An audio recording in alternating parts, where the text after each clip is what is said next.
E o que impressiona neste segundo volume do Evangelho de Lucas, e por isso ele o escreveu, o que impressiona é que Pedro, depois atrelado com o João à sua direita ou à sua esquerda, nunca largam o templo, nunca saem de Jerusalém, nunca vão para a Galileia, como Jesus lhes mandou. Nunca largam Jerusalém, nunca largam o templo. Vão às orações ao templo. Aquilo que Jesus destruiu, que diz que não fica pedra sobre pedra, que era covil de ladrões, que é o covil de ladrões. E eles lá metidos. Porquê? Porque se era o vencedor, então era ali no templo que Deus havia de manifestar-se e que o reino de Israel iria ser finalmente estabelecido. Seria a partir do templo, a casa de Deus, do ídolo, claro. A casa covil de ladrões seria quando muita manifestação do ídolo poder, como foi em Jesus. Matou na pessoa dos sumos sacerdotes e do Sinédrio. Matou. E como é covil de ladrões, pois explora as pessoas, mesmo as viúvas mais pobres, como aquela que só tinha 1 cêntimo e deu o último cêntimo ao tesouro do templo. Foi o que escandalizou mais Jesus e que o levou a pegar umas cordas e a fazer um chicote e a dar cabo daquilo, das mesas, a expulsar tudo lá de para fora e dar cabo das mesas e de modo especial daquelas que estavam a vender as pombas aos pobres, aos sacrifícios dos pobres. Aqui a explorar o pobre. Isto pode lá ser. Isto afinal é casa, é covil de ladrões. É nessa altura que, de certa maneira, Jesus percebe na sua mente, na sua consciência, que afinal havia um ídolo. E o ídolo estava ali, na casa, no templo de Jerusalém. Aquela casa era a casa de um Deus ídolo e não a casa de seu pai. Abá, pai de todos os povos.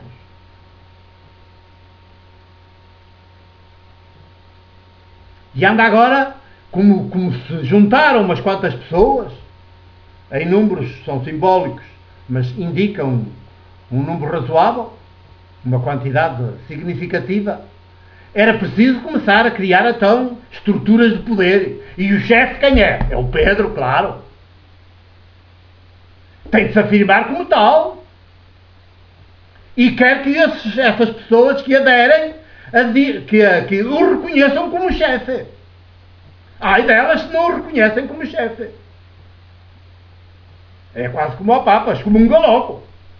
Se a gente não o reconhece. Ou como um bispo que está à frente de um território, que é um poder daquele território. Ai, se a gente não o reconhece, está logo frito. Estás como um gado. Ou pelo menos posto de lado. Nunca o visita. Nunca vai à procura da dissidente ou do dissidente. Mas é pelo dissidente que vem a salvação. Que a luz vem é pelo dissidente e não pelo poder. O dissidente do poder é que tem sempre razão.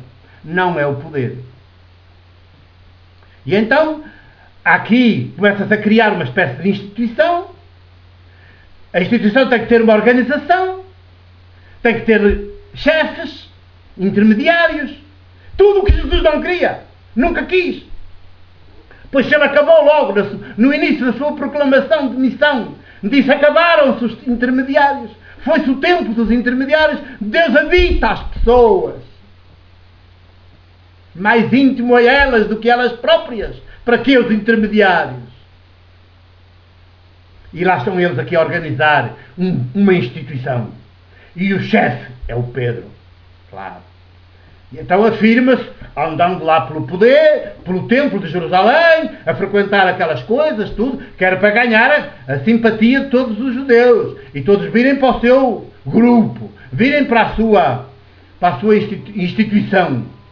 aceitarem o seu ponto de vista, que o Messias tinha chegado e era o vencedor.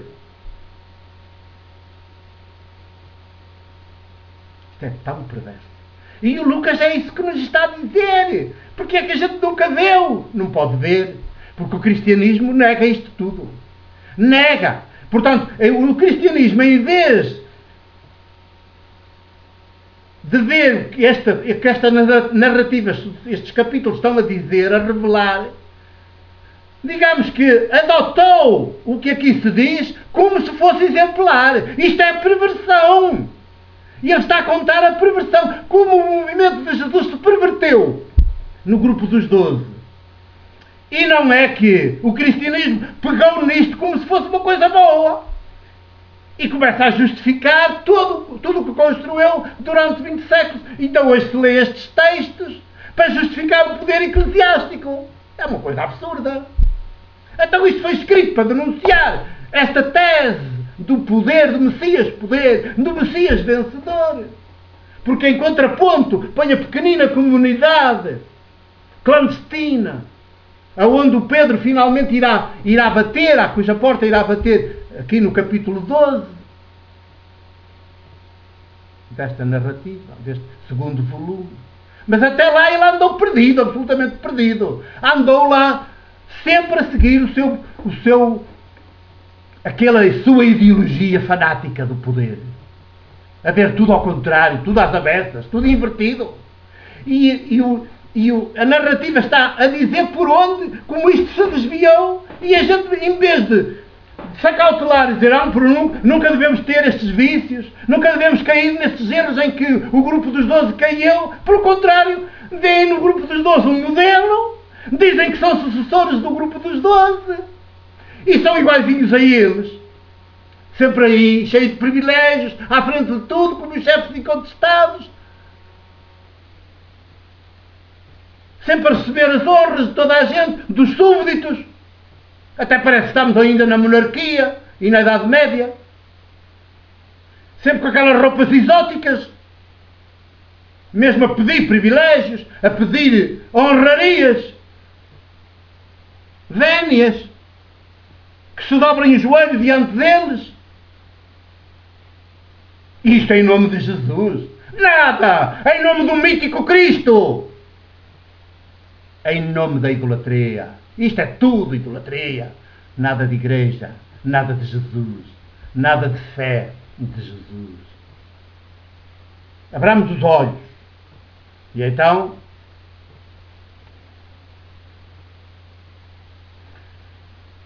põe-no aqui depois a fazer uma coisa espetacular, que estava a mendigar à porta do templo. É o pretexto para depois o pôr a fazer outro discurso. Sim, é só o pretexto para o pôr a fazer outro discurso. Dizer, olha como ele se vai enterrar outra vez. Quer dizer, é o zeiro de zeiro. Continua sempre contra Jesus.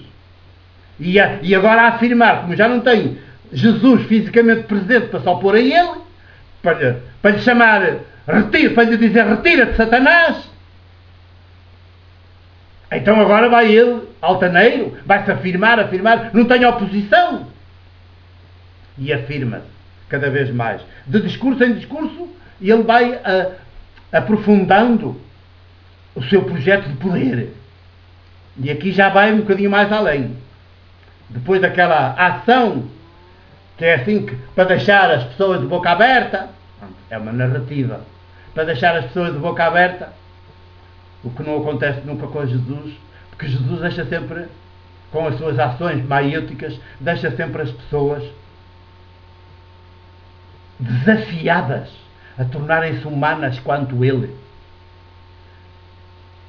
a terem práticas idênticas às dele, a entregarem-se quanto Ele se entrega aos demais.